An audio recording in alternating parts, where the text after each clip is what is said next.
Reserve bank द्वारा जरूरत से अधिक रुपए का बाजार में आना महंगाई का मूल कारण है। आइए जानते हैं महंगाई बढ़ने का असली कारण। सामान्य तौर पर महंगाई तभी बढ़ती है जब रुपए यानी कि M3 बनाए जाते हैं, लोन आदि के रूप में और भ्रष्ट अमीरों को दिए जाते हैं, जिससे प्रति नागरिक रुपए की मात्रा बढ़ जाती है और रुपए की कीमत घट जाती है और दूसरे चीजों की कीमत बढ़ जाती है, जैसे खाद्य पदार्थ, खाना पीना, तेल आदि।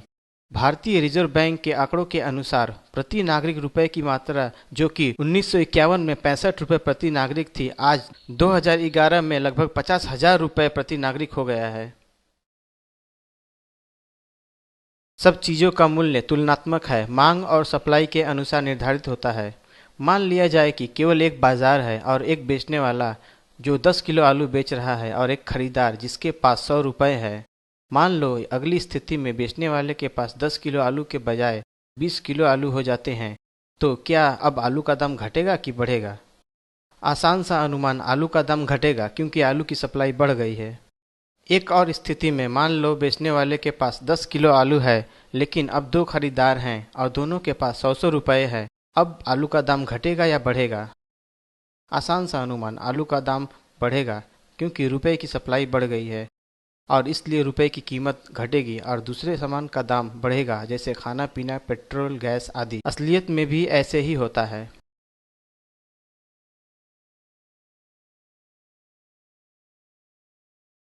रिजर्व बैंक और शेड्यूल बैंक रुपए क्यों बनाते हैं? वे ऐसा अमीर भ्रष्ट लोगों के लिए करते हैं। यह सब कुछ भ्रष्ट अमीर आदमी, रिजर्व बैंक गवर्नर और सरकार की मिलीभगत से होता है। मान लीजिए भ्रष्ट अमीर आदमी रिजर्व बैंक से 1,000 करोड़ का कर्ज लेता है और केवल 200 करोड़ चुकाता है, और बाकी के 800 करोड़ रुपए अमीर आदमी सरकार और रिजर्व बैंक गवर्नर कंपनी को झूठ मूठ का दिवालिया घोषित करके आपस में बांट लेते हैं। अब रिजर्व बैंक गवर्नर 800 करोड़ की पूर्ति करने के लिए शेड्यूल बैंक जैसे स्टेट बैंक या ICICI बैंकों को 800 करोड़ रुपए बनाने को कहती है।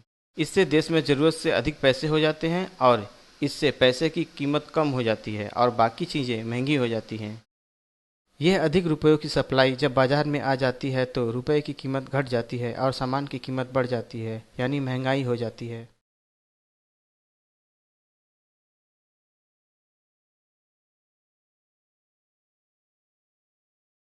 ये रुपए कौन बनाता है और ये रुपए कहाँ से आते हैं? रुपए यानी कि M3 देश में सभी नोट, सिक्के और सभी प्रकार के जमा राशि का जोड़ है। रिजर्व बैंक के पास लाइसेंस है रुपयों को बनाने का, और शेड्यूल बैंक यानी कि वह बैंक जिनको रिजर्व बैंक ने लाइसेंस दिया है रुपयों को बनाने का जमा राशि के रूप में। कोई गोल्ड स्टैंडर्ड अभी नहीं है कि जितना सोना है उतना ही पैसा बना सकते हैं, क्योंकि वो कई दशक पहले पूरी दुनिया में रद्द हो गया है। रिजर्व बैंक गवर्नर रुपयों को सरकार के कहने पर बनाता है। केवल रिजर्व बैंक ही नोट छाप सकती है और सिक्के बना सकती है, लेकिन शेड्यूल बैंक जैसे स्टेट बैंक, ICICI आदि भी रुपए यानी कि M3 बना सकते हैं जमा राशि के रूप में। ये रुपयों की सप्लाई में बढ़ने से रुपयों का मूल्य कम हो जाता है और ये दूसरे सामान का दाम बढ़ा देता है, जैसे खाना पीना, तेल के दाम आदि, और यह सामान्य महंगाई का मुख्य कारण है।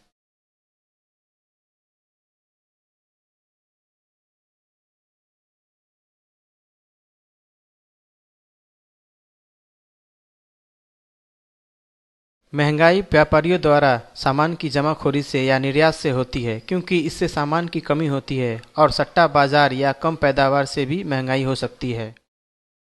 ये सभी स्थानीय कारण हैं और ये सामान्य व्यापक स्तर से कीमतें नहीं बढ़ाते हैं। सामान की जमाखोरी से सामान की कमी आती है, लेकिन कोई भी हमेशा के लिए सामान को जमा नहीं कर सकता, और बाजार में सामान को छोड़ने पर कीमतें कम होंगी, और सामान्य कीमतों के बढ़ने में कीमतें केवल एक ही दिशा में ऊपर की ओर जाती हैं, और कीमतें एक बार जब बढ़ जाती हैं तो कभी भी गिरती नहीं हैं। ऐसे ही कीमतों का उतार चढ़ाव का झुकाव देखा जा सकता है खाने पीने की चीज़ों और दूसरे सामानों के सट्टे में। और सभी चीज़ों को देश से बाहर नहीं भेजी जाती, इसलिए सामान का देश से बाहर भेजना कीमतों की ऊपर की ओर का सामान्य झुकाव के लिए जिम्मेदार नहीं हो सकता। कम पैदावार को अधिकतर नागरिक महंगाई का कारण समझते हैं, जैसा कि हमने आपको पहले ही बताया कि यह कारण स्थानीय हो सकते हैं और इससे अन्य चीज़ों जैसे कुकिंग गैस और पेट्रोल की कीमतों के बढ़ने का कोई संबंध नहीं है।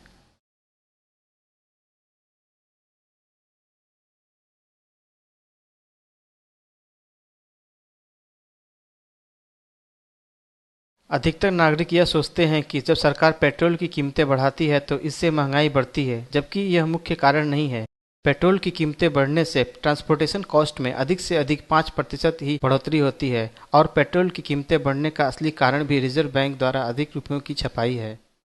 पेट्रोल का और ट्रांसपोर्टेशन की कीमत किसी भी वस्तु की कीमत में 2 से 5% ही हिस्सा रहता है। उदाहरण से यदि गांव से शहर 500 किलोमीटर की दूरी पर एक ट्रक चावल लाते हैं जिसमें 20,000 किलो चावल आ जाएगा और मान लें कि चावल का दाम 20 रुपये प्रति किलो है तो 100 लीटर डीजल खर्च होगा और ट्रांसपोर्टेशन की कीमत लगभग 3,000 रुपये आती है। इसका मतलब 4 लाख के चावल में पेट्रोल का खर्चा सिर्फ 3,000 रुपये हुआ, जो केवल 1 से 2% ही है। अब पेट्रोल की कीमत यदि दुगनी भी हो जाती है तो भी चावल की कीमत 20 या 21 रुपये होनी चाहिए, लेकिन हम देखते हैं कि चावल की कीमतें दुगनी हो गई हैं। इसलिए पेट्रोल के दाम बढ़ने से चावल का दाम दुगना होने का मेल नहीं खाता।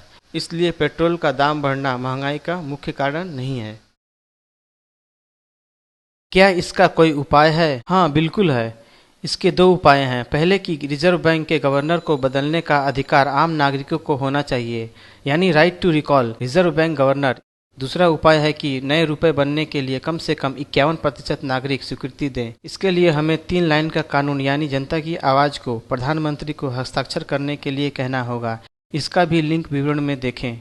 ये संदेश कि महंगाई का असल कारण क्या है और इसका समाधान क्या है घर घर तक पहुँचाएँ और देश को समृद्ध बनाएं। धन्यवाद।